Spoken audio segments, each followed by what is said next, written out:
Good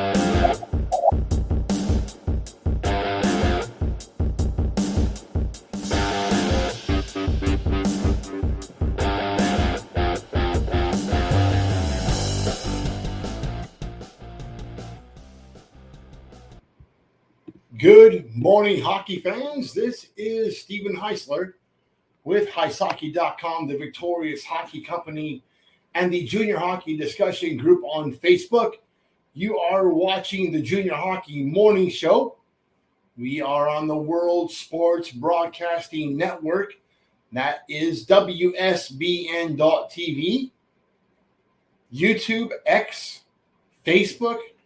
Hopefully today you're watching from home, from work, listening in your car, wherever you are. We hope that you enjoyed your weekend in hockey, and we'll move into today's topic. A good coach can be everything for a young player. Let's be clear. The wrong coach can easily destroy the spirit of just about any hockey player. The wrong coaches always find a way to break what was never broken. Hockey coaches have a lot of responsibility. They not only have to teach the game, but also motivate their players and help them improve. What makes a good coach? Here are 5 qualities that effective hockey coaches possess. 1, they are great communicators. They can communicate clearly and effectively with their players. They understand that each player is different. Look, this year we have dealt with guys that were really good X's and O coaches, very good at the hockey part of the equation, horrendous when it came to communication. Some coaches you'll see on the resume, it's 1 year and out, 1 year and out, 1 year and out. They never stick with the team for more than a season. Why is that? Record wasn't bad. So what gives? Why does that team not do well late in the third period or late in the last third of a season? Coach is a poor communicator. Doesn't communicate well with the parents. Doesn't communicate well with the kids. Doesn't really communicate well with the staff. Okay, hockey guy, but it takes more than just being a hockey guy to be a good coach, doesn't it? 2, they have a positive attitude. Hockey can be a very emotional game. If the coach is always negative, they can bring the whole team down. Positive coach, on the other hand, can help lift the team and keep them motivated. Man, it's hard. Late in the season, things aren't going so well. You're about a 500 team, and the coach is getting a little edgy. Coach is not engaging. Coach is on the bench, arms crossed, watching the game like a spectator. Isn't really doing much interacting with the players. He's standoffish. If he has something to say, more times than not, it's going to be a negative. That guy's attitude rubs off on the team.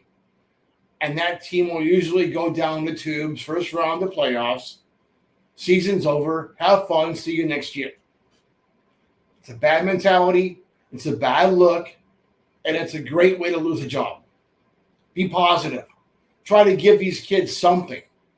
Because although the game may be just a stopping point or a job for you, it's everything to these kids.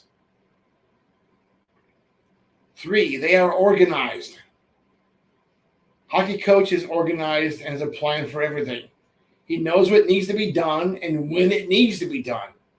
He stays on track and ensures that the players are always prepared for the next game of practice.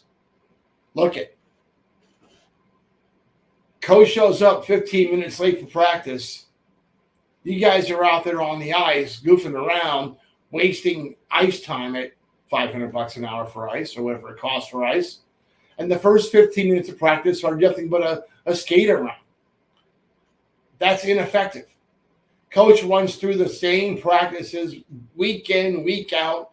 Nothing is really changing. there's really no actual development taking place.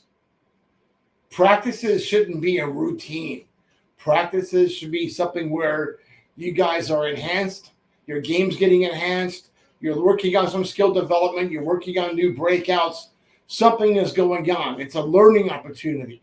It's a teaching opportunity. At the junior level, you have to continuously be teaching. Stay organized. Run practical practices.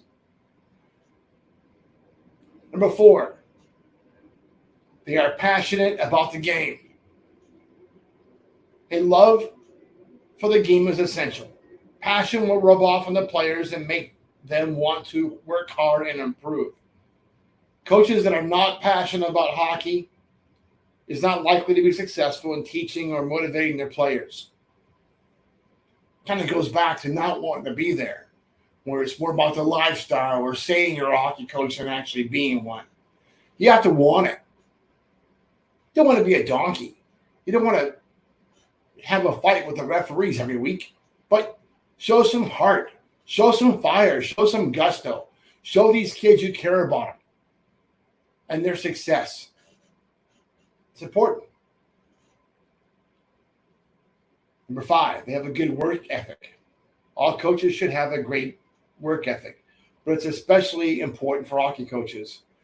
They have to set an example for the players. If the coach is not working hard, then the players won't be working hard either. A good work ethic will inspire players. You know, we see it all the time.